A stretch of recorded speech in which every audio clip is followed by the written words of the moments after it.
Eggnog.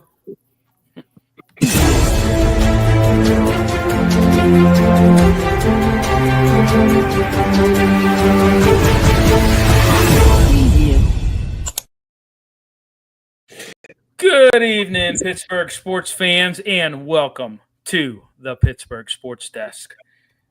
Joining me are my co-hosts, John, Mac, and Tracy. What's going on tonight, gentlemen? Gentlemen. Hey, Billy. Another day in paradise. Yep. Another day in paradise it is, John. We've got snow coming in tomorrow night, or tonight, I think, overnight.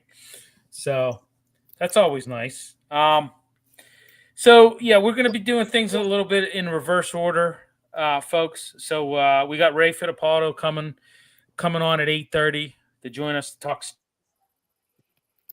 Steelers. So we're going to front load some other Pittsburgh sports topics first. Want to get into Pitt, football and basketball, talk a little Penguins, and then roll right into some talk with Ray on the Steelers. So I guess without further ado, gentlemen, let's talk Pitt versus Miami. Number 13 Miami defeated Pitt 38-7 last Sunday. Really was a shellacking, if you ask me. Miami, it was a game in the first half, but in the second half, Miami pulled away. They scored, I think it was 17-7 at halftime, and they just they came out. Hurricanes defense was dominant. They just hounded Heinz Scholl, Pitt's quarterback, all game the rest of the second half. Panthers offense just 229 yards. So let's say you guys, John. Well, look, they're just not as good as the top tier teams in the college football are. They got beat pretty handily by Notre Dame, and Miami, for all their warts over the decades, they came in here and they were just far superior, and they showed that from the get-go. I think the way Pitt finished their season, I think 8 wins, pretty not bad, but just they're just not. They don't have the talent. They just don't have the talent and the size to stack up against better competition. It's funny because I heard Doran Dickerson talking about this on the Fan a couple weeks ago. He used to walk on the field, and he said he would go over and he would go look at the team that he was playing, and he would notice sizably the difference in the players. He knew that when he went over to the opposition and got real close to them and could see, hey, they're bigger than us, that they were going to be for a long day. And they just are. They have, they first of all, they're the U. They're in Florida where there's a ton of talent.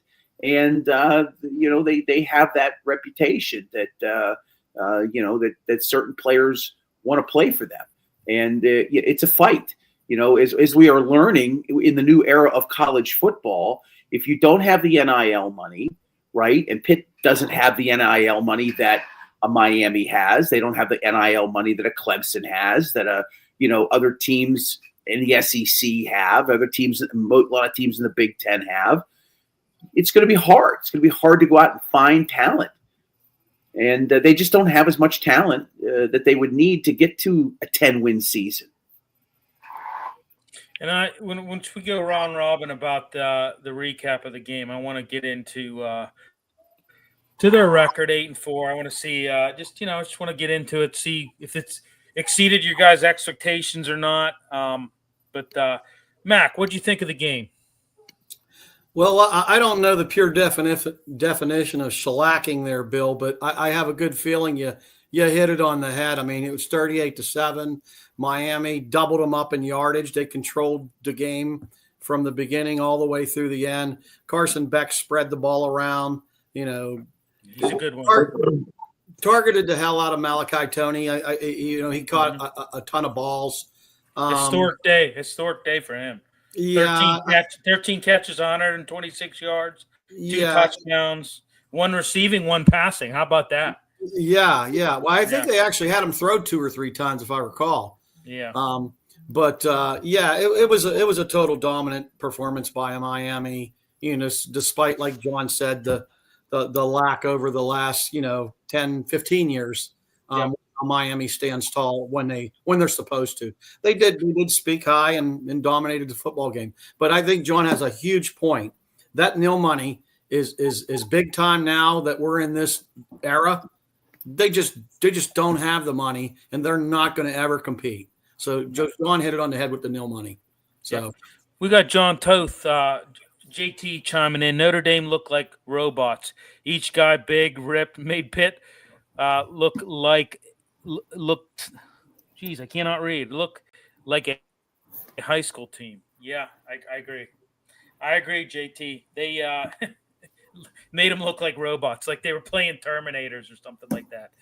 So, but no, I got you. Yeah, and like you said, you guys hit the nail on the head. It's NIL.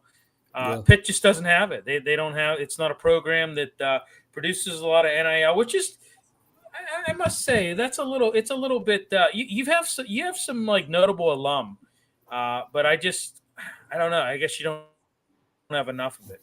Trace, what'd you think of the game?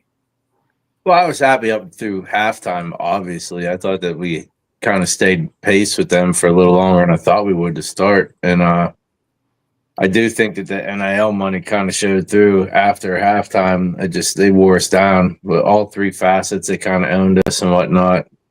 I think that the record overall, I'm pretty happy with it for the year. I mean, it's a little better than what we thought. I think the only blemish they really carry is losing the backyard brawl. And if they would have won that, I think it would have been an extremely successful season. Well, yeah, and we'll just segue right into that. For me, 8-4. I mean, this is a guy that picked them to win 6 games. They should have won Louisville. Okay, listen, I know people like Narduzzi. I like him too. Overall, I like him too. However, I have some gripes with him, and a couple of my gripes are, the main gripe I'm just going to say is he lets his emotions get in the way at times of game planning and coaching. And I'll tell you what, when you look at it, Louisville was a prime example of that. Okay. So was West Virginia to some extent, but definitely Louisville. You cannot act the way he acted on the sidelines and berate the refs. I mean, yes, there were bad calls, but I mean, good teams overcome bad calls generally, right? I mean, honestly, this team could have finished 10-2. I think. I expected them 6 wins at the start of the season. I did, but 8-4 is pretty good. That exceeded my expectations. John, what about you? What, for Pitt's win total? Yeah, expectations.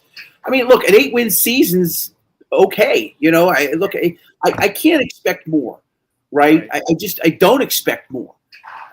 Again, we're talking about 10 years ago, this is a different topic. Nowadays, and I hate to beat a dead horse. It's how much money do you have to buy the best talent you can possibly get a hold of? It's not about recruit. It's a different type of recruiting. It's a Steinbrenner approach. Yeah, right. It really is. I mean, right. I mean, you have, and again, what's the commitment to? Now it's a bigger commitment now from your alumni base than it used to be, right? It's now you've got certain alumni that can just give you, right? Phil Knight can give Oregon virtually whatever he wants, right? There's just people out there that are, Michigan a couple years ago, they were like, how much money do we need to put, Barstool Sports guy, what's his name? Dave Portnoy, right? How do we get to, I remember him going on social media, I'm going to get with these famous alum and they're rich and we're going to figure out a way. And guess who won the national title a few years ago? Michigan. Michigan won the national title because they put together a group of super rich alum. They got money together and they put together a roster that's, that was good enough to win it all. So 8 wins, sure, I'll take it. Would you like to see 10 and 11 win seasons? Absolutely. Will that happen? The other thing I'll say, and this has been a big topic the past week, these super conferences. Look at Texas A&M. Right. Look at their schedule in the SEC. Who did they have to face? Outside of Georgia, they didn't get a good LSU team this year. They didn't have to play Alabama. Florida was down. Their SEC schedule wasn't as strong as some of the other teams in the conference. That helped them. They're probably going to make the playoff. I don't know what the committee is going to do. I have no idea. This committee is just, they're completely insane. The stories that I see Tracy shaking his head and laughing. I mean, they say week to week, just it's mind boggling. Right. So an 8-win season. Sure. That's a good season for Pitt. Right. Mac. Well, I'll go right in and say, wow, what a couple weeks will do in terms of the Narduzzi discussion. I recall 2 weeks ago when we brought up the discussion of Narduzzi and him making his silly comments. Everyone wanted to chop his head off. Reflection on the body of work for this season is about as good as we can expect for a Pitt football team. Okay. Yeah, they lost a backyard brawl. I know I'm biased. Anyway, they shouldn't have lost that football game. They lost to a bad West Virginia team. We can all say it. Oh, of course. But Louisville's a decent football team. Okay. They're 8-4 too. And then they just lost to 2 top 10 teams, Miami and Notre Dame. Out of that, they won their other 8 games. What more can we ask when you don't have a payroll in nil? We can't. Again, Narduzzi's a numbskull sometimes, and he does say things, and he does have that emotional drag and baggage. But, ladies and gentlemen, he won 8 games. What more can we ask of the guy? Yeah, I mean, he exceeded my expectations. Like I said, 6 wins. Like JT, he should have been at 10-2. I agree. Not just they should have finished against WVU. I agree. And Louisville. This was a down year in the ACC. Great opportunity wasted. I totally agree with that. It was a down year in the ACC. Yes. And you could have easily been in the championship. But like I said, I really think Louisville was it got in the way of his emotions got in the way of coaching and game planning. And I mean the guys on the field didn't help either. I mean, that was not, they didn't finish that game either. And Miller Moss, there's a kid too, transferred from USC, goes to Louisville. He's had a pretty decent year. My expectations were a little higher for him. I thought he was going to maybe do a little better than what he did, but he was really good at USC. But I kind of questioned when he went to Louisville. I thought a change of pace, who knows? But let's not forget they almost beat Florida State too back in October, and they turned out to be a pretty good football team. They creeped themselves into the top 20 discussion. So they had a pretty good year, Bill. They really did. They did beat Florida State. Excuse me, yeah. Yeah, they did. I'm saying another top 25 team. Excuse me. Yeah. We're still waiting to see what bowl game Pitt's going to get. What was it, guys? The Holiday Bowl that they projected, or what did you guys? Some early indications send them out west. It's a no-brainer. If I don't understand why would they want to send them to the other side of the country when no one's going to buy tickets? It's a you know what I mean? Like, I guess they talked about Arizona being the opponent. They should be in the Pinstripe Bowl. They should be in the Pinstripe Bowl. They're 6 hours away. They can, they're going to get people from Pittsburgh to probably go out and alumni. People aren't going to fly out to the West Coast to go see the Holiday Bowl. I just don't, you know what I mean? Like, I don't understand the tie-in with the ACC with this bowl game. I know you got to go play. I mean, they play in the Sun Bowl, and that's, El Paso's on the farthest end of Texas. But I say they got to. I wouldn't go. How many years did they play in the freaking Compass Bowl? God, I think it was like there was a span from like what was it like?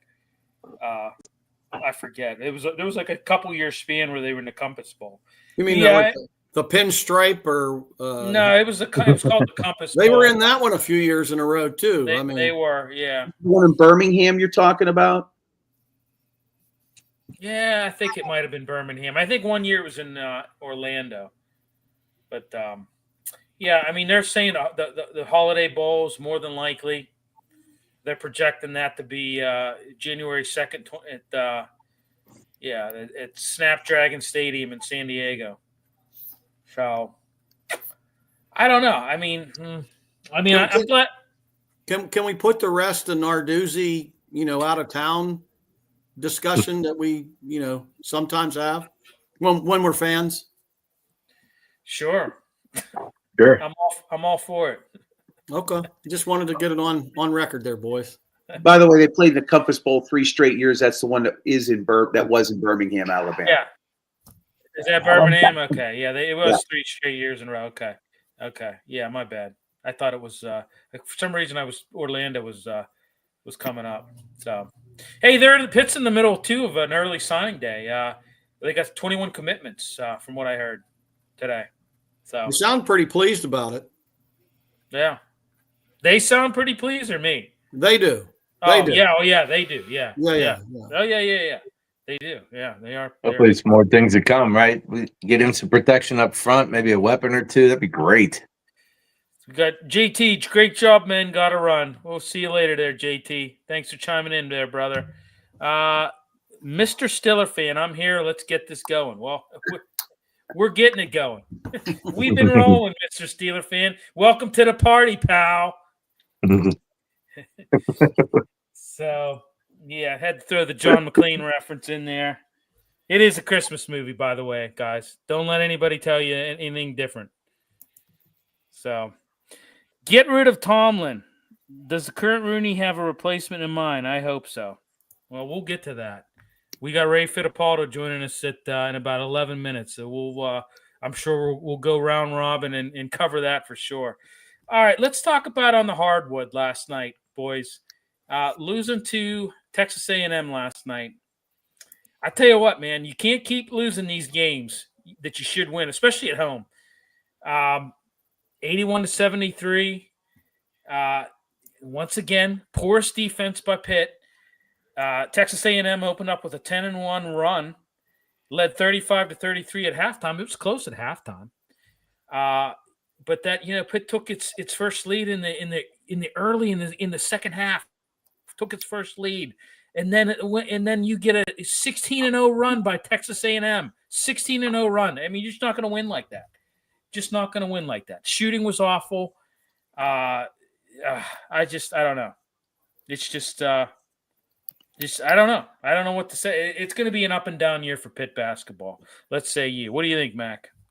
Well, I mean, I think it's the same song and dance. Corin's the guy that drives the train on this team. He doubles out. I mean, let's give them credit though. They did beat Ohio State. That was a good win. Yeah, they nipped them. So they came back and did this. But they have decent guard play. Those guys can shoot. Minor and Dunning. They produce. They have the last 2 or 3 games. So. They're doing what they can, but again, another bad loss, to be honest with you, on the Texas A&M game. They just ran away with it in the second half. I mean, well, they allow these teams to go on these runs. Yeah, and you don't, and then, I just, it was you let the game slip away. Just over a minute left. I mean, they're up 10 by 10, and you're trying to foul guys. Okay, that a team that they were for free throw shooting. They were 20 of 22 at 91%, and you're trying to send guys to the line to slow everything down. But you've got a team that can shoot free throws. So you know what? It's gonna be tough. Going to be tough to win that way. John, what did you think of Pitt on the hardwood last night? I watched 10 seconds of the game. I have no interest in this program. I have no interest in Jeff Capel. I think the experiment after 8 seasons should come to an end. I have no idea. I have no idea what his buyout is. I think we might have talked about this briefly a couple weeks ago, but the program just has no appeal to me personally as a fan. Right. They've seen better days, as crazy as that sounds, and those better days didn't result in anything more than a regional final appearance. I'm just very disinterested. And again, battling it out with these top programs to find good talent. And it's not to say you can't win. It's just that outside of and I think they're 5-4 right now. I think that's their record. Yes. To 5-4. I mean, what are they going to be at the end of the season? I doubt if they're 500. The ACC schedule is never easy, right? Yeah, and I have no idea who's on their ACC schedule. I'll take a peek at it at some point, but no desire to really follow this team. No interest in it. I think once the university gets to their assessments at the end of the year, maybe they can figure out a way to bring somebody else in. But I don't even know if that'll matter. Yeah. Well, they've got lost to the Bobcats, there, John. Yeah, they lost to the Bobcats. I mean, yeah. How do you lose the Quinnipiac? I mean, we talked about that a few weeks ago. How the hell do you? I mean, just unbelievable. You got Hofstra rolling in, on Sunday at 4 p.m. Hofstra, aren't they the Flying Dutchman, or did they change their name? I thought they were the Flying Dutchman at one. That's what Bill Hillgrove said last night. So I didn't watch the game. I listened to it because I just love Curtis Aiken and Bill Hillgrove. It's just, I don't know. They're just it's just better listening to it. I think they paint a very good picture. Let me tell you that they paint a Picasso every time they announce Pitt basketball. Let's hope that doesn't mimic the December 7th of the past, because yeah, right. Little Pearl Harbor. Yeah, gotcha. I'm with you. All right, Mr. Steeler fan, I got a name to throw out there. Chris Shula, DC of the Rams. Okay, well, all right. That's Rams defense last year, 16 points per game against this year, 17 points per game against. That's spectacular. I guess the question is, can Shula coach a whole team? Yeah, I mean, I don't even want. You know what? We'll get into that with Ray. I got some thoughts on the whole Tomlin thing, but yeah, well, that's I don't know, man. That's kind of down the road here. So happy Wednesday. Hey, everyone. Hey, Daniel. Hope you're doing well there, brother. All right, let's talk Penguins, guys. Last night, shellacking of the Philadelphia Flyers. And hey, listen, I got to say this, we're on this network here, and they happen to be, it's a wrap. They happen to be from Philly. So, Matty B said he likes, some healthy banter. Well, we gave it to him last night, okay? We gave it to him last night. 5-1 win. I'm going to tell you right now, it's always good when they pan the camera to the crowd and you see a drove of Flyers fans heading for the exits. You know you're doing something right. You know you're doing something right. God, guys, just so dominant last night. I mean, you know what I saw? You know what I loved the most? You converted 3 or 4 on power play opportunities, right? And the Flyers are struggling right now on penalty kill. You lose. They lost that Tyson Forrester to an upper body. He was their main penalty kill guy. He was their main penalty kill guy, and they were able to capitalize on it. It's great when it's finally great to see this penalty kill actually do something. Or I'm sorry, this power play actually do something. For years and years, like last year, how many times game after game, 0-4 on the power play, 0-6 on the power, 1-5 on the power play. Now, I like what Dan Muse is doing. I like the lines he's coming up with. I like how he's doing defensive pairings. I like it. It's working. Sidney Crosby scored 2 goals. I mean, just brought the Flyers fans to their knees. It's so great to see.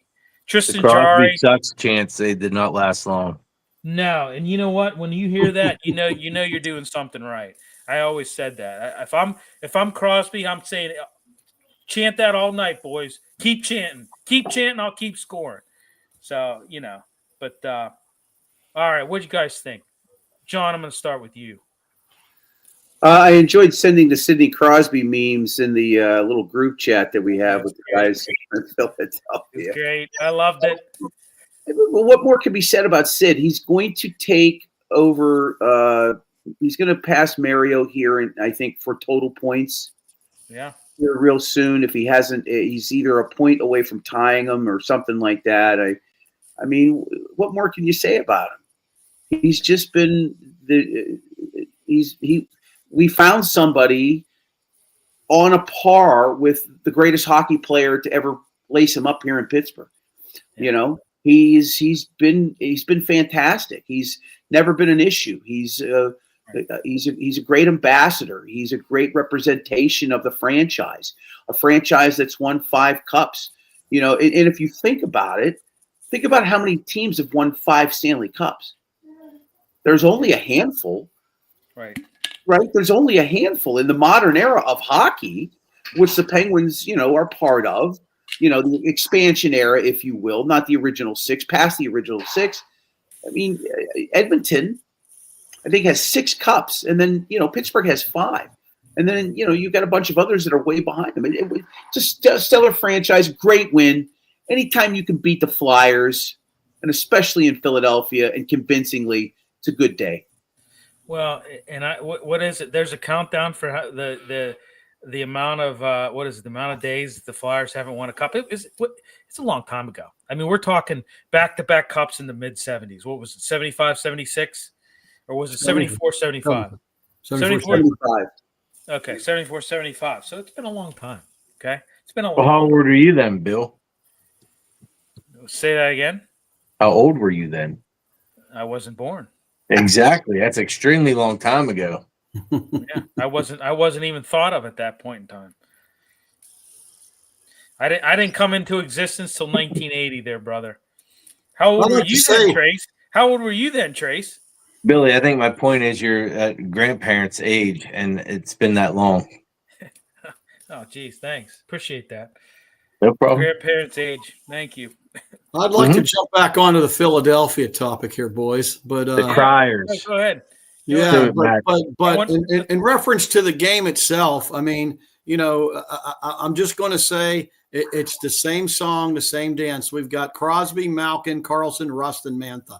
All of them were the point getters in that game. Granted, good win. Anytime, despite the roots of this show, anytime I see a Flyers fan tear come out the eye, it's like holy water. Okay, I absolutely get a thrill out of it, and to stay on that kick, Crosby, as John said, he's close to immortal. He's a cousin, if not a brother, to Moses at this point in the hockey world. 80s baby, she's chiming in. 80s baby. I think I'm the only 80s baby. Trace, you were born in the 70s, right? I was in the 70s, Billy. Okay, Mac, I know you were in the 70s. Easy, John, you were easy. John was in the 70s, I think, too. I'm an 80s baby. I'm the only 80s baby here.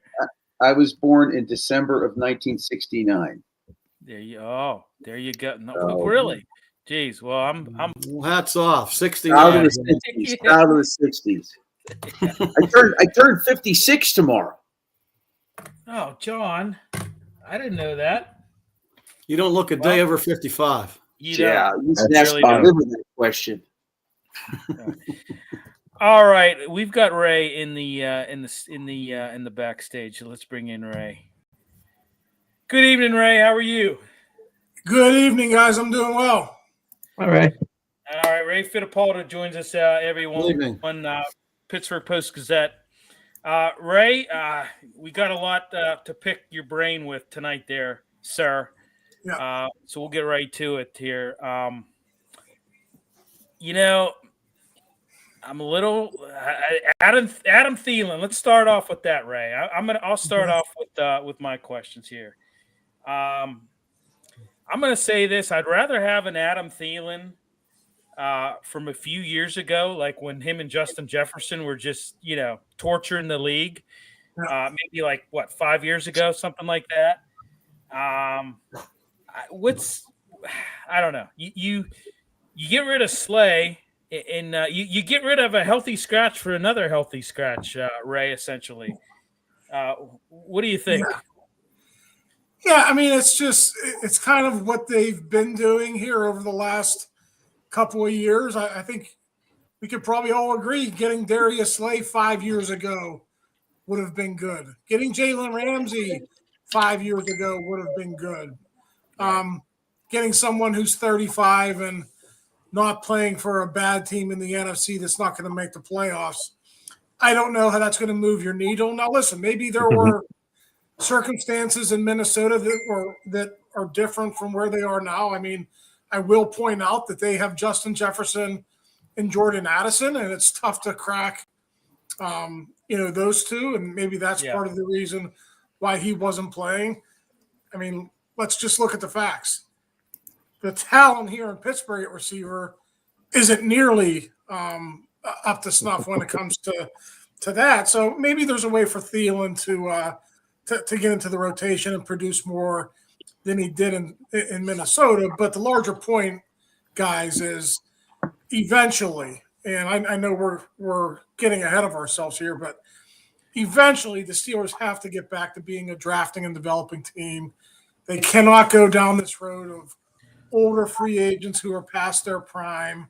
Right. I get why they tried to do it. They thought they were still in this window, but developing championship teams, you need to procure your own talent, let that talent grow, and let those guys become better players. And they just haven't been doing that the last couple of years. How much heat is Omar going to? How much heat will Omar take heading into the draft this year? I mean, let's just assume that they finish 9-8. Whatever happens, right? And good to see you, Ray. It's nice to chat with you again. Quite a while. Omar's got to start owning some of this. I mean, the Kevin Colbert era has been out now a few years. Can you talk a little bit about Omar and what he might be under fire for in terms of that?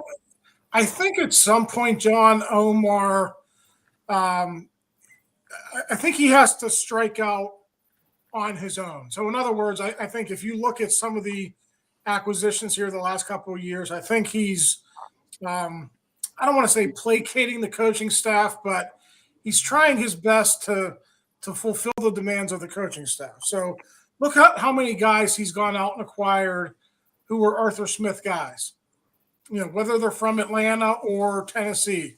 Just this season, Jonnu Smith. But we can go back to last year, Jefferson and Scotty Miller and Cordero Patterson. I think eventually, part of the job as a GM is, yes, you want to acquire players for your coaches, but at the same time, I think you have to have your own eye for talent. And if that eye says, well, these guys maybe don't have it anymore. These guys are too old. These guys maybe don't fit the system or the culture here in Pittsburgh, then maybe we shouldn't go through with it. So, again, we're getting ahead of ourselves. That's a discussion for the offseason. But, John, I mean, I agree with you. I think everyone in this organization is up for criticism after the way this season has gone. And yet, here we are 6-6, gloom and doom, and they got a chance on Sunday if they win to be in first place again. It's a weird year for the AFC North. Sometimes this happens, but I would agree with you that whether it's Omar, Mike, Art Rooney, everyone in the front office, everyone is culpable what's going on this year. We got Mr. Steeler fan chiming in. Ray is spot on. We have to build via the draft. Well, and I agree, Ray. You've got to draft and develop, but for the love of God, you got to play the guys too, right? I mean, I don't know. I look at it like this. It seems like as of late, we're like collecting football cards, if you will, right? It's like you get all these old guys, hey, Slay, you bring in Slay, Ramsey, Jonnu Smith. I mean, let's draft and develop. It's a concept, right? It's a concept. It's a great concept. And like I said, play the guys for crying out loud. Yeah. And I think they do that at some positions. I think you could point to offensive line, they do that. I think they do that on the defensive line. But they just seem to be gun shy, or I don't know what word you want to use when it comes to defensive backs. They don't seem to be comfortable drafting and developing defensive backs. Think of all the guys they've brought in over the years. Like even Minka came via a trade. I know it was Minka's second season. Yeah. Minka comes via a trade. We just mentioned Slay and Ramsey. I mean, how many retreads have Patrick Peterson? How many retreads have we seen over the last couple of years? And, you look at what's going on in different cities, and I know, the Ravens aren't having a great year, but Ravens went out and got Wiggins. They've drafted young safeties, Hamilton and Starks. So, even if you're not comfortable with your evaluation, sometimes you just got to say, hey, we have to be committed to it. We have to try to develop the guys that we like in college. So, defensive back, it's one issue with defensive backs. I think certainly you can point to the receivers not developing the way they did under Kevin Colbert. And we can get into the whole Pickens discussion. I'm sure we will, but it seems to be position specific with the way they draft and the way they attack free agency. And like I said, eventually I think that has to change. I think they just have to get back to the ways that they used to do it. It was successful, and I'm not saying you don't roll with the times or you don't adjust on the fly, but what they've been doing the last couple of years just doesn't seem to be working. Yeah. Trace Mack, go ahead. Go ahead, Mac. Well, I'd like to ask you something, Ray, in terms of the Tomlin thing. I know we're going to get into it pretty heavy. However, excluding management and media and, more importantly, fans, we heard them yelling on the last game. What are you seeing as an insider, more as on the player side of the, looking into their eyes, their emotions, their actions? Are they looking at Tomlin and saying, is this our leader? Yeah, I think they're definitely looking at the coaching. And you guys, I'm in the room, but the way media is nowadays, you guys have eyes on the same thing I do. I think everyone saw TJ Watt at the podium the other night, just out of answers.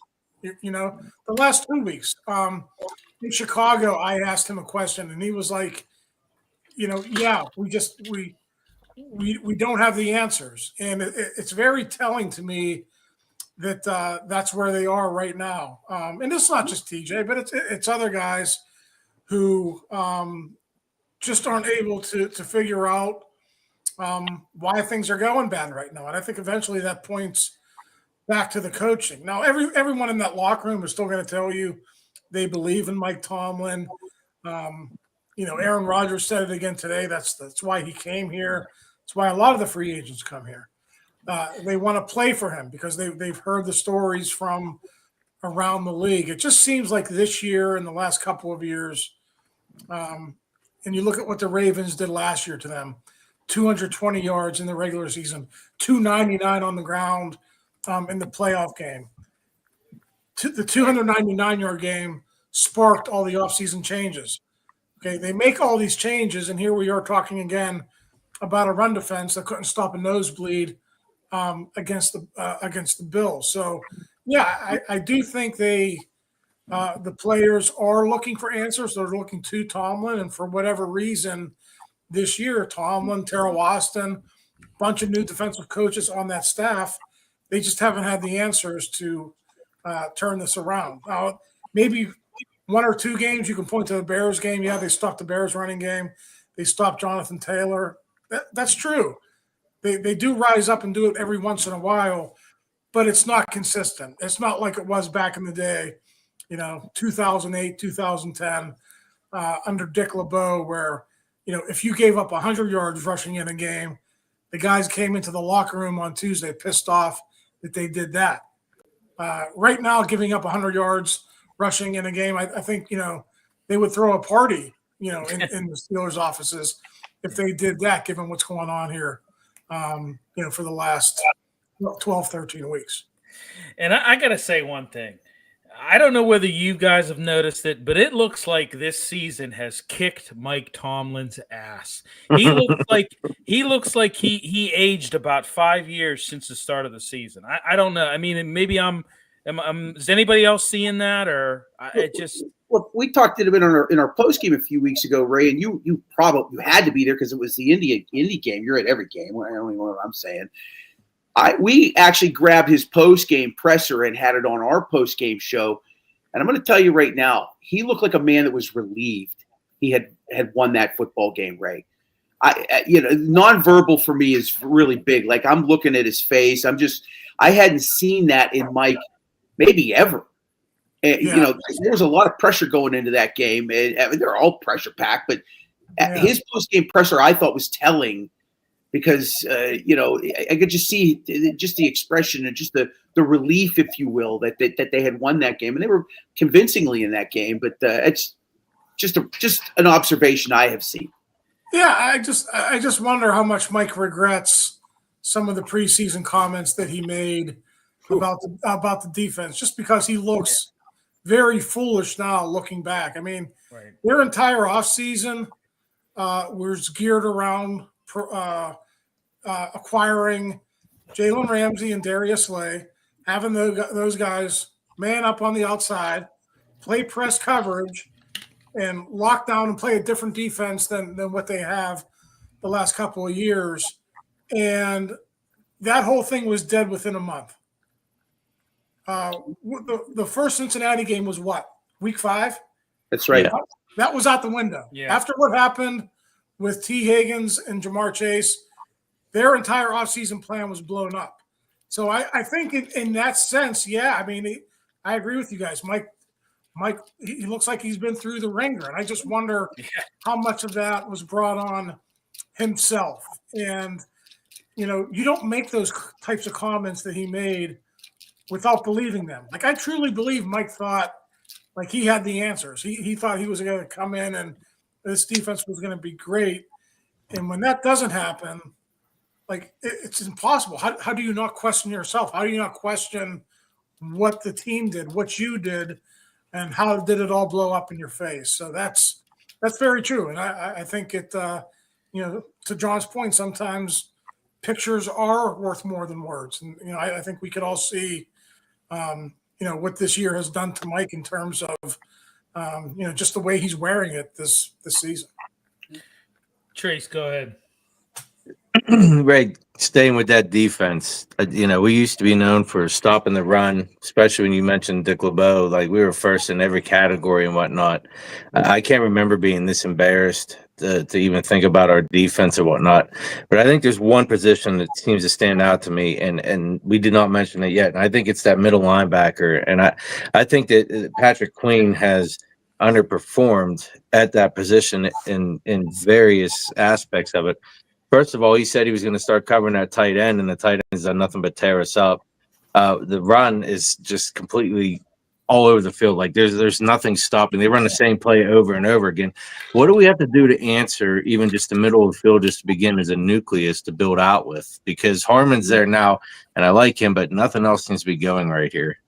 Yeah, I thought, and I think the Steelers thought, and Terrell Austin talked about this in the summer. I remember, I think it was at OTAs back in June. He thought inside linebacker was the deepest it's been for the Steelers since he arrived in 2019, because you had Cole Holcomb coming back from an injury. He was just a backup at that point. Really, he still is.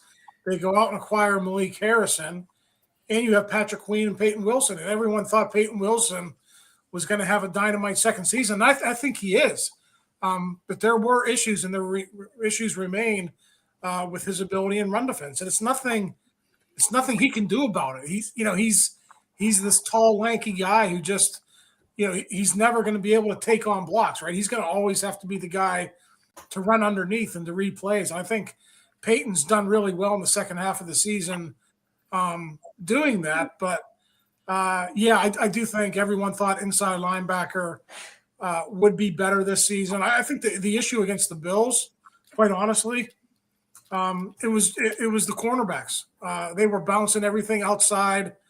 Yep. The contain wasn't there. They were over pursuing. or they weren't in their gaps. And a lot of times people think about run defense, where's the nose tackle, where's the inside linebackers? But a lot of that was on Joey Porter and the other corners not being in their gaps and not playing, the defense with the integrity that they needed to play it with. So it's the same old story with this team. 1 week it's Patrick Queen, the next week it's somebody else, and the next week is Keanu Benton. That's just been the story of their season. Inconsistency on offense and defense. That's been the story of the 2025 season. Well, and I'm going to say this. I thought the first half against the Bills was decent. I mean, right? I thought Yeah, I thought it was decent. I thought, it's kind of started getting bad because the offense just couldn't get anything done, right? Right. I mean, so Ray, I got a question here. Freiermuth, 13 snaps, 0 targets. I mean, you've heard things. I mean, I've heard things that, hey, he's better against zone instead of man-to-man. They've been facing a lot of man-to-man coverage this year. I mean, you've also heard he can't block in the running game, and that's a strike against him. Right. What's going on here? I think it's a combination of all that stuff. I think there's truth in the running game thing. I think Darnell Washington is obviously the better blocker. He's 6. I mean, he probably outweighs Pat by 60 pounds, and he's just put together physically in a different way. And that's just the way it is. And I think we have to say that Arthur Smith, I touched on this before. He has a certain comfort level with players who he has coached in the past. And he coached Jonnu Smith in Tennessee and Atlanta. I think that's the reason that Jonnu Smith signed with the Steelers in the offseason. And, obviously Mike Tomlin doesn't have an issue not playing his top paid tight end.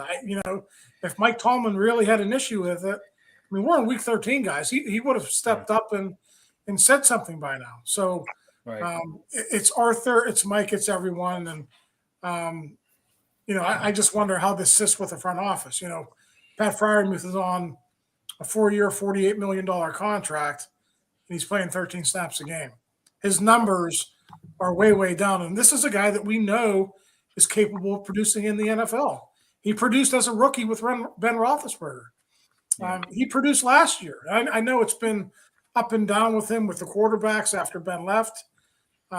His numbers weren't always consistent, but we know this is a guy who can produce, and it just doesn't seem like right now he's a very good fit for Arthur Smith's offense. Yeah, I want to follow up on that because I actually wanted to ask Ray about Pat. Why not? And again, just spitball in here.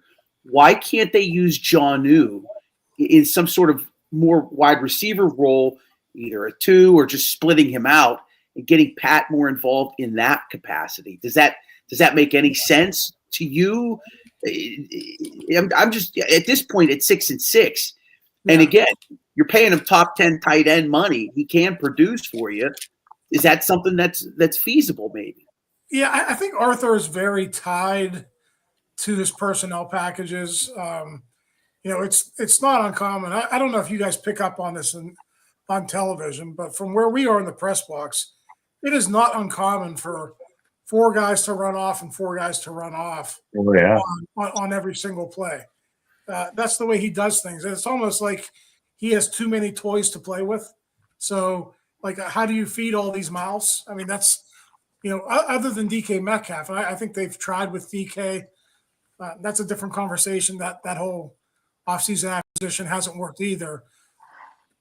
But they at least try to get him targets. It hasn't been fruitful for them, but they try to get him targets. Everyone else, I mean, they're not really trying for Pat. It's just sort of what Aaron's going to throw to the open guy. That's what they always say. And I think that's good. Early in the season, Aaron wasn't turning the ball over. And, that formula was helping them win games. Now, they weren't prolific, but they were good in the red zone, and they were doing enough to win football games. And the last couple of weeks, it's just been nothing's gone right on offense, and I think all these things are being magnified. Pat's numbers, Jonnu's numbers, Calvin Austin, Roman Wilson. None of these guys are producing, And, I think because they're losing right now, because the offense was so bad against the Bills, it was so bad against the Chargers, I think all of this is just coming to light now. But really, when you look at it on the whole, it's been a season-long problem. Yeah. We got a comment here. Do we actually – go ahead. Go ahead, man. I'd like to jump in on this Jonnu Smith marriage. I know their names are Smith, but is there a reason why we're targeting this guy? He's got 30 catches for 190 yards. I mean, he's averaging numbers like a running back. Yeah. Yeah. I mean, at this point, you would think that Arthur Smith would see the writing on the wall. We saw this last year with Cordero Patterson, then, right? Like they were married. They were married to playing him no matter what, and it was a season-long thing. And Cordero was actually productive before that ankle injury, and then things went downhill. With Jonnu, it's almost like he was never. When did Jonnu flash? Like the only time Jonnu flashed, and I think this play was more Aaron than anyone else, was that scramble touchdown that they had against the Bengals in Week 5, where Jonnu got the touchdown. Other than that, what I remember about Jonnu this year, and I can't remember the game exactly, but twice early in games, either the first play or the first series, he was open. He didn't come down with a catch. And I again, forgive me for not remembering the games, but it's happened within the last 4 to 6 weeks twice where he was targeted early. He was open downfield. Was that the Chargers? It might have been the Chargers game, yeah. And maybe the pass from Aaron wasn't perfect, but it hit his hands, and he should have come down with it. Yeah. And there was that other one. I think it was like on the 20-yard line going in the score, and Aaron missed him. But it was a play that a good receiver or a good tight end makes. So it's the same thing. Roman Wilson, Calvin Austin. It just doesn't seem like they're all on the same page. I know it's an overused word, but the chemistry isn't there. And I don't know. I think we all thought maybe that could be an issue because Aaron came in so late in June. But it just doesn't seem like everything is clicking on offense the way they maybe thought it would be at this point in the season. It's so early. Maybe we can hope for an annulment. We got a comment. Do we actually think Thielen will do anything? I want to be hopeful, but the middle of the field is still a desert. I don't know. Trace, go ahead. No, I don't think he's going to do too much, Billy. I'm not too happy about that. Whatever. Geez. My goodness, left tackle, Ray. You and I talked that earlier in the season. I'm pretty happy with the right tackle and whatnot, but with Jones going out, I'm sad to see him get hurt and whatnot. But I'm not sure he's played to the level we actually need him at. Do you think they're going to try to retain him, or do you think they're going to try to improve that position here moving forward in the offseason even? Yeah, I mean, it's going to be one of their biggest offseason questions that they have to answer. And, it's unfortunate for him, and it's really unfortunate for Omar and that scouting staff. Because I just wondered, did they see enough of him to make that determination if you're going to pick up that rookie option? Now, I haven't looked at it in the last couple of months, but I want to say like picking up a rookie option on an offensive tackle is upwards of 18 or 19 million a year. And to me, I don't know if Broderick has played to that number. Now, you can make an argument. He's young. He's going to grow into it. They'll sign him to a second contract, and he'll actually be an above-average NFL starter. But I don't think you can make the argument after 2.5 seasons that he's an above-average NFL starter. I think he's been a below-average NFL starter. So you would be betting on the upside there. And I'm sure, I know this for a fact, they wish they had an entire season to evaluate him. They don't have that anymore. And now when you bring on the uncertainty of a neck injury, he's not coming back this season. Those things can be tricky. Look what happened to Ryan Watts. Ryan Watts, he also had a neck injury, and it was determined over the offseason that he can't play football anymore. Now, I'm not saying they're to that point with Broderick Jones, but my point is neck injuries can be serious and they can be tough to come back from a medical perspective because it's such a delicate part of the body. So that's just that's a long answer to a very complicated question.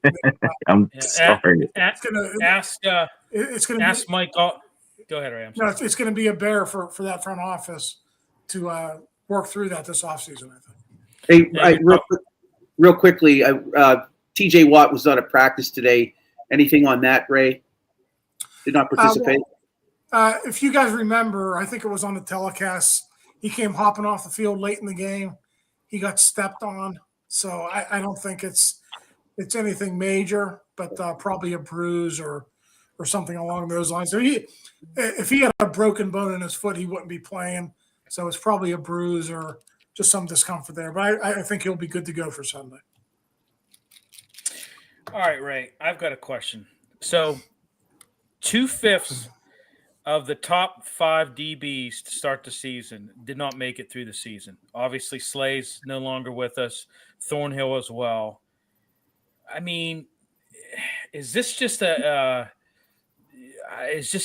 what is this? Is this just a failure to evaluate talent or I mean, what is it? I mean, here's another thing. Ramsey, he's a freaking outside corner. Why is he not playing free safety more? I mean, they brought him in, right, to play all 3 positions. To me, he should be a free safety at this point. I mean, if anything, it would freaking extend his career, for crying out loud. And I think that's what's going to happen. Now, I'm not 100% convinced it's going to happen in Pittsburgh, but I think that's certainly the way for him to play another 3 or 5 years in the NFL. I think he's a really good free safety.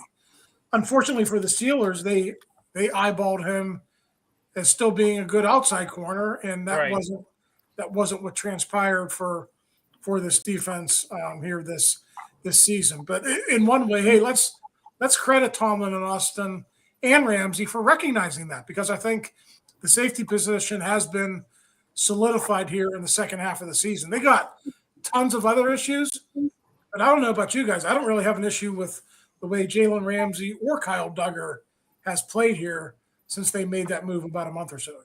I like Duggar. I like Duggar a lot. But my point is, like I said, 2/5 of their top 5 DBs are no longer with you. Is this just to me, it's a misevaluation of talent. I agree with you.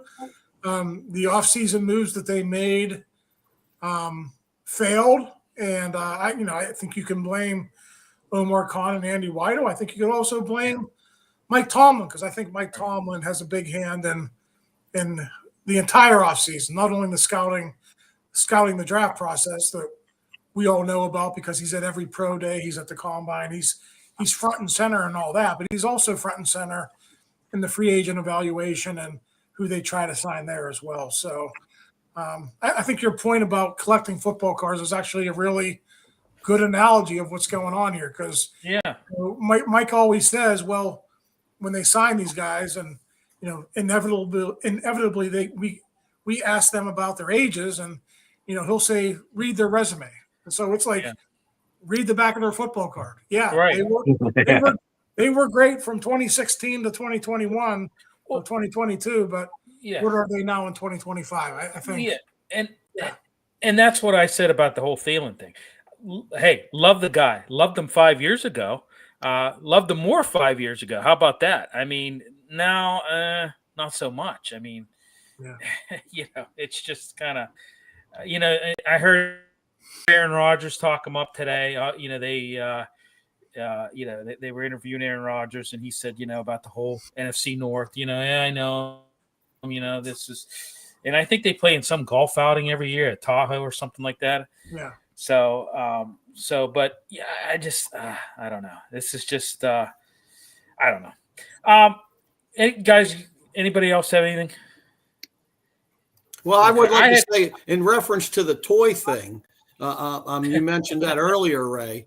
In reference to Freiermuth, he has to surpass half the guys that are getting this playing time, like Smith and Austin and Wilson, and maybe even a Washington thing. I don't understand it. I don't know if there's just this Smith just does not like him. He won't play him.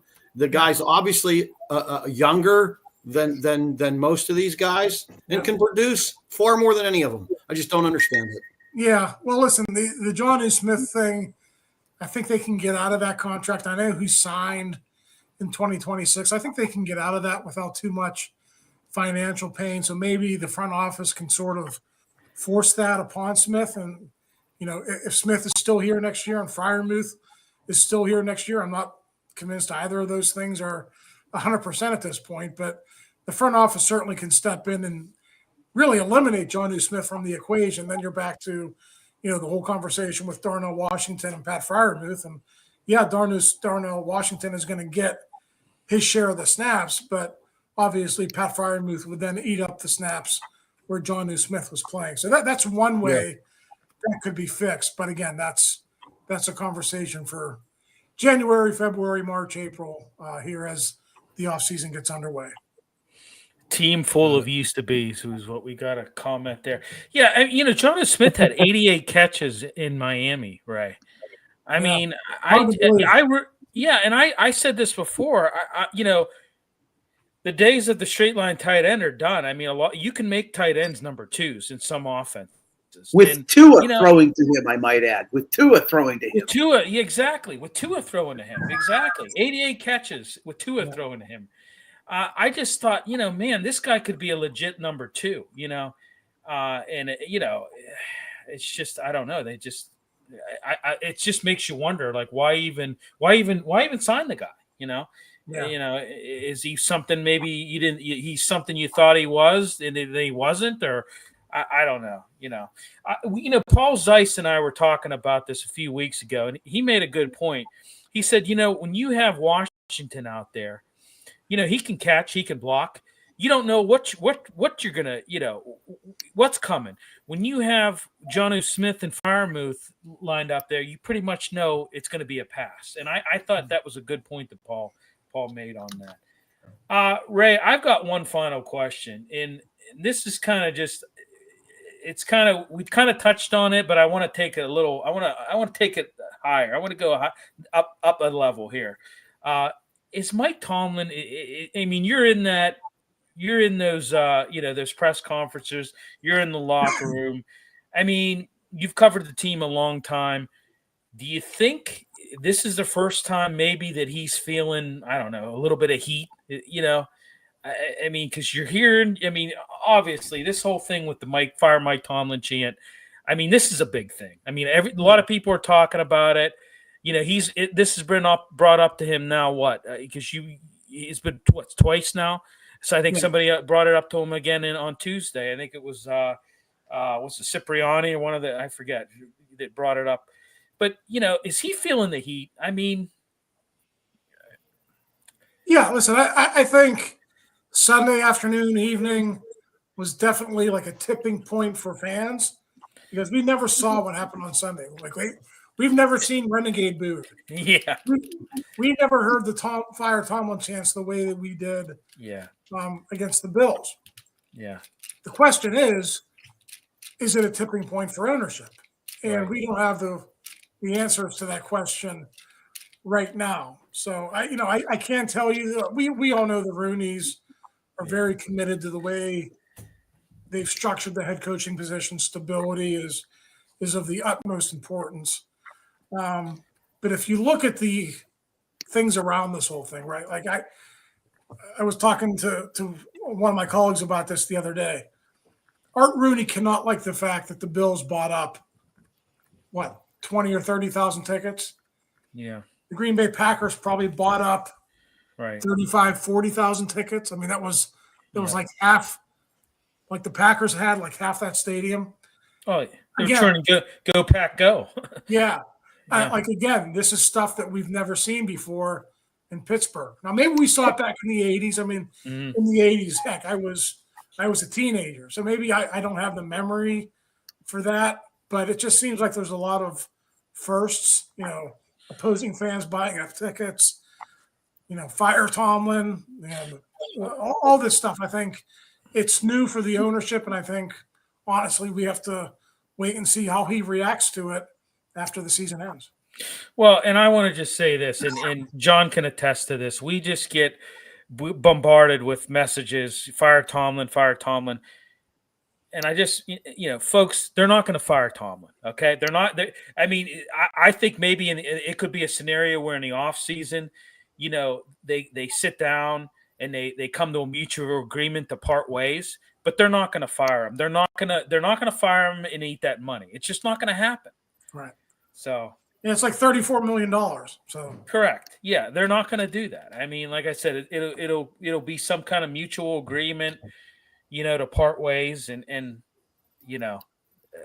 mean, we can get into the go all night talking about should that happen. I mean, but all right, Ray. Guys, got anything else for Ray? Well, Favorite restaurant? No, I'm just kidding. Good talking to you, Ray. Yeah, hey, Ray, thanks a lot for joining us tonight. Hope to have you back, and hope I don't know, just hope they get it on track here, and we can not have such somber discussions, right? Yeah, well, hey, maybe we'll do it one more time this season, and maybe it'll be coming off a win. Maybe it'll be coming a few days before a playoff game. Who knows? We'll have to see how it turns out. Yep, we'll have to see. All right. Thank you so much, Ray, for joining us. We appreciate it, Ray. Take care. Yep. Thanks. All right. Good stuff from Ray. I mean, it's good stuff. I mean, I thought we covered a lot of stuff. I mean, it's, he has the, as I said, he's in there. He has the lowdown on really what's going on. So I will say this, and he said something that was very telling. The access that he has, that they have now today, is not like it was years ago. It is a very controlled environment, and he is right about that. And that's a combination of a lot of things, but yeah, he knows his stuff. Yeah.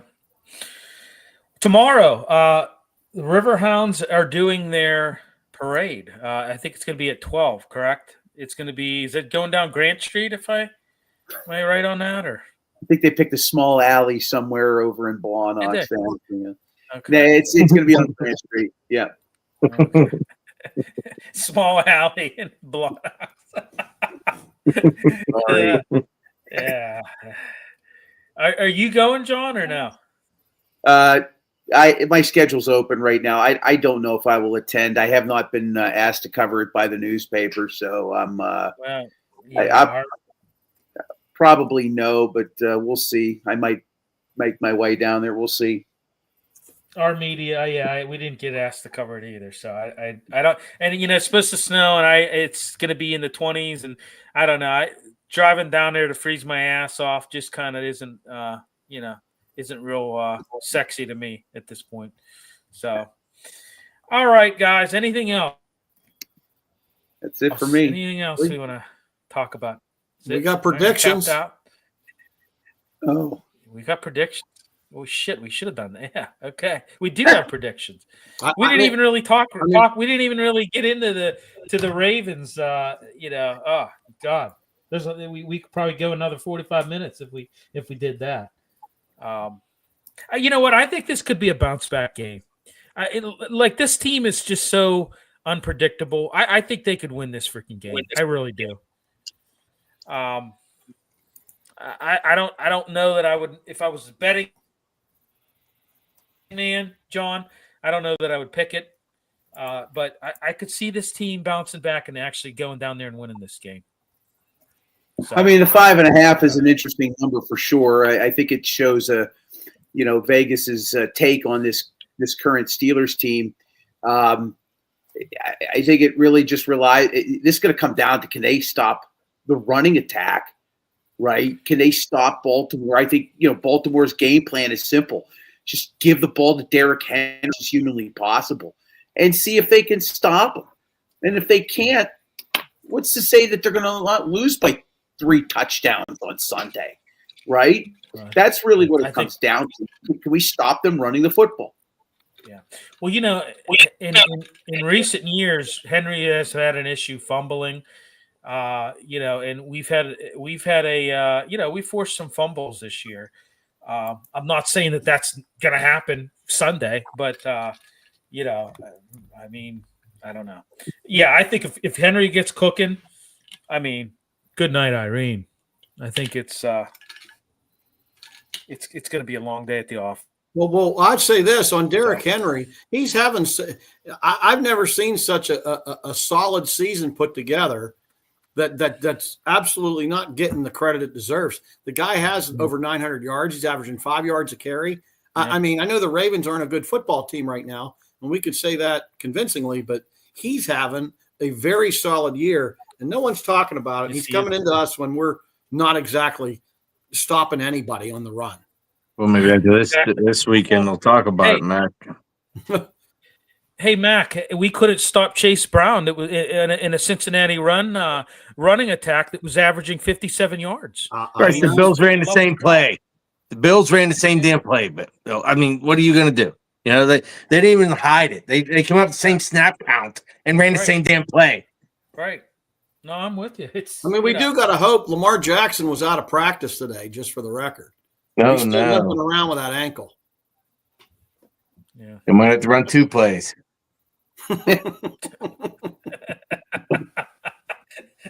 Good point. I mean, you guys want to pick this game or what? What do we want to do? Sure. Okay, I'm gonna go. God, I don't even know where to go with this. I mean, I don't even know where to go with this. I'm gonna go. God, I hate to do it. I'm gonna go 28-17 Ravens. Tracy. 12-9 Ravens. 12-9 Ravens. John. I'm going to say 23-7 Ravens. Mac. 7. Wow. 7. Oh, man. I'm going to go 24-10 Ravens. Oh, God. So there we go. So, yeah. Maybe I'm wrong. Maybe maybe this won't be a bounce back game. I don't know. I mean, you know what? Like I said, this team is so damn hard to figure out. They're like the bipolar kids. You know, you just don't know what the hell you're going to get and who's going to show up from week to week. You just really don't. Yeah, it's actually kind of fun watching Cam cry on camera, and then the other team just do the same play down the field to score. Yeah. Here, Trace, to close this out, let's talk about that real quick. What's that? What do you guys feel about that? I mean, I don't. You know, would you hear James? Would James Harrison make a comment like that? Do you think Joe Green back in the day would make a comment like that? What do you guys think about that? I'll jump in. May I? Yeah, absolutely. All right. So you guys know the great Roberto Duran? Sure. No Moss. At one point, Yeah. His most famous quote is what? No Moss, gentlemen. No Moss. Yeah. No Moss. That's a cry. When you get older and you can't do what you used to do, you get louder and louder, and it echoes. That's how I seen it. No Moss. That's what he wants. Yeah, I just thought you're complaining about a quarterback knee in the stomach. I mean, wasn't it him that it punched freaking Justin Herbert in the stomach? I put the video out. I saw several of these. There were videos on Monday by some people. That's why the internet is always forever. He punched Joe Flacco in that week 5 game or week 6 game, 5th game of the year. He punched him when he was down. And then he punched Justin Herbert on the Sunday night. That video of him doing that. Yeah. It's please stop. And then on top of that, on bunch of video of them showing what had happened, like leading up to that, the first headbutting between the two. Allen didn't kick him or do anything of that nature. Nothing that was visible on tape. So I think it was just sour. I think it's sour grapes. I think he's frustrated. But from the eye test on the video, there's no way that Allen kicked him, or at least couldn't see it clearly enough. And there's plenty of cameras and video of the game. Correct. Video that I saw didn't show anything to that nature. Well, come on. Is that in the Josh Allen character? I mean, is he a guy that does that? I mean, it was 7 yards downfield after he ran him over. Then he's going to cry that he kicked him. Why don't you make the tackle in the backfield, Cam, instead of crying about it? 7 yards downfield. Yeah, I just thought Crying that was, Cam. That's where we're going to go. Ironhead's kids crying about it. Yeah, I just It's thought tough, that, man. you would never hear James Harrison say anything like that ever. No, you'd see him go up against the Ravens and tattoo a guy so hard on a kick that the ball goes 25 feet in the air. That's what you see. Not sit there cry about it on camera. Yeah, and When then you're you got pummeled, smart. though, and you're at the end of your career, so to speak, and you're being dominated like you did. I don't remember a game like this in over 10 years where I watched a game and thought these guys are just getting outplayed on every aspect of the game. And so I thought Cam felt all of it. I thought he felt all of it, and he didn't know what to do or say. And I think there was raw emotion, and he's reaching for anything he can. And then he gets smart with the reporter. Yes, that's what I said. It's like, come on, dude. Like, really? Yeah. Sound like a spoiled crying about it kid. Yeah, I mean, it's just, yeah. Well, People stayed on the Titanic, gentlemen. Yeah, they were playing Nearer to Thee, right? Yeah. When it went down. Yeah. They were still playing.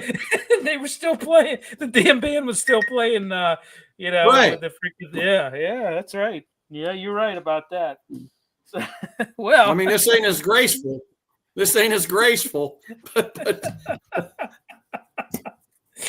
oh, we have fun on this show. I'll tell you that much. All right, I think we're good. I think that does it, right? I think it does it.